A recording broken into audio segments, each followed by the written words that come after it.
आज हम पढ़ेंगे कि पिछली बार हमने पढ़ा था कि व्यष्टि और समष्टि अर्थशास्त्र को दो जगह बांट कर अध्ययन किया जाता है। आज हम पढ़ेंगे कि इनका दो जगह अध्ययन क्यों किया जाता है, अर्थशास्त्र को एक ही जगह क्यों नहीं पढ़ाया जाता, वो कौन कौन से कारण हैं या वो महत्वपूर्ण पॉइंट्स क्या क्या हैं जिनके कारण हम अर्थशास्त्र को दो जगह बांटते हैं। हमने पिछली बार भी बताया था अर्थशास्त्र को दो जगह बांटते हैं, एक को बोलते हैं व्यष्टि अर्थशास्त्र और दूसरे भाग को बोलते हैं समष्टि अर्थशास्त्र।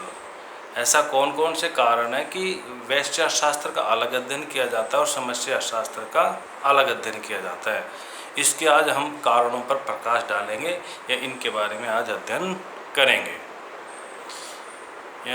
ये कोई ज़रूरी नहीं है कि जो एक व्यक्ति या एक इकाई पर जो सिद्धांत के निष्कर्षों का इफेक्ट पड़े वह संपूर्ण अर्थव्यवस्था पर उस सिद्धांत के निष्कर्ष का इफेक्ट भी वही पड़े, ऐसा संभव नहीं है। कहने का मतलब ये हुआ कि जो सिद्धांत एक व्यक्ति पर लागू होते हैं वो संपूर्ण अर्थव्यवस्था पर लागू नहीं होते या उसके रिजल्ट अलग आते हैं। फॉर एग्जाम्पल हम आपको बताएं बचत। अगर कोई एक व्यक्ति बचत करता है तो अच्छी बात है, उसको समाज में अच्छा माना जाता है। लेकिन यदि संपूर्ण समाज बचत करने लग जाएगा तो इससे संपूर्ण समाज की आय घट जाएगी। वापिस दोहराना चाहूँगा, जैसे मान लीजिए एक व्यक्ति बचत करता है तो उसकी इनकम बढ़ जाती है, क्योंकि आय कैसे निकलती है, व्यक्ति के उपभोग और व्यक्ति के बचत को हम जोड़ लें तो वो कहलाती है आय।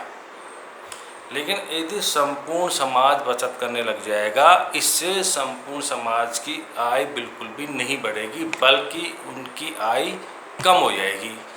तो हमने एक सिद्धांत बनाया था कि भाई बचत करनी चाहिए, तो बचत से आय बढ़ती है, लेकिन ये संपूर्ण समष्टि अर्थशास्त्र पर लागू नहीं होता। इसी प्रकार कुछ सिद्धांत ऐसे जो समष्टि अर्थशास्त्र में संपूर्ण अर्थव्यवस्था पर लागू होते हैं, व्यक्तिगत इकाइयों पर लागू नहीं होते। आज हम दोनों में अंतर बताएंगे कि व्यष्टि अर्थशास्त्र और समष्टि अर्थशास्त्र में क्या अंतर पाया जाता है, क्या महत्वपूर्ण अंतर है।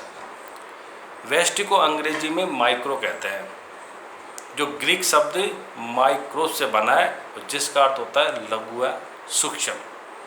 समष्टि को अंग्रेजी में मैक्रो कहते हैं, जो ग्रीक शब्द मैक्रो से बना है और जिसका अर्थ होता है व्यापक या वृहत। पहला महत्वपूर्ण अंतर। दूसरा, व्यष्टि अर्थशास्त्र में हम लोग विशिष्ट व्यक्तिगत इकाइयों का अध्ययन करते हैं, विशिष्ट व्यक्तिगत इकाइयों का अध्ययन करते हैं। समष्टि अर्थशास्त्र में इसमें हम संपूर्ण अर्थव्यवस्था का अध्ययन करते हैं। तीसरा अंतर, व्यष्टि अर्थशास्त्र में वस्तु एवं साधन की कीमत का निर्धारण किया जाता है। इसमें साधन की कीमत और वस्तु की कीमत का निर्धारण किया जाता है। समष्टि अर्थशास्त्र में सामान्य कीमत स्तर का अध्ययन किया जाता है, सामान्य की जनरल प्राइस का अध्ययन इसमें किया जाता है। समष्टि अर्थशास्त्र की तरफ चलते हैं। समष्टि अर्थशास्त्र में व्यक्तिगत आय उत्पादन से संबंधित चीज़ों का अध्ययन किया जाता है, जबकि समष्टि अर्थशास्त्र में राष्ट्रीय आय के विश्लेषण का अध्ययन किया जाता है तथा राष्ट्रीय आय के साथ राष्ट्रीय उत्पादन का भी इसमें अध्ययन किया जाता है। व्यष्टि अर्थशास्त्र की तरफ चले हम। व्यष्टि अर्थशास्त्र के विश्लेषण का मुख्य उपकरण कीमत प्रणाली है।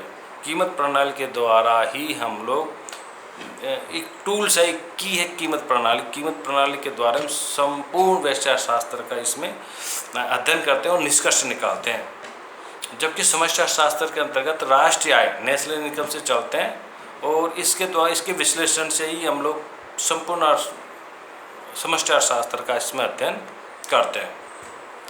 व्यष्टि अर्थशास्त्र में उपभोक्ता की उपयोगिता का अधिकतमकरण, फर्म के लाभ का अधिकतमकरण एवं लागत न्यूनतमकरण का अध्ययन होता है, जबकि समष्टि अर्थशास्त्र में संपूर्ण अर्थव्यवस्था की समस्याओं का विश्लेषण एवं आर्थिक नीतियों का विश्लेषण होता है। संपूर्ण अर्थव्यवस्था की समस्याओं का विश्लेषण एवं आर्थिक नीतियों का विश्लेषण होता है।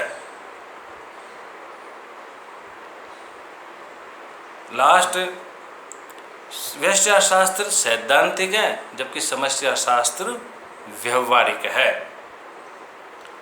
व्यष्टि अर्थशास्त्र में